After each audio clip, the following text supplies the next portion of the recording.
Can this Boba Fett Lego minifigure survive a drop from my roof? Well, let's see him. 1 foot. 3 feet. It does have some crack in it though, but I'd say it's approved. What about a 5 feet drop? Okay, that broke.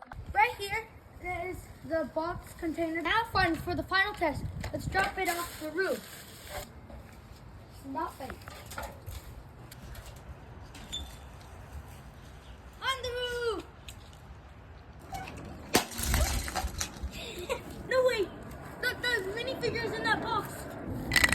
It's in that box.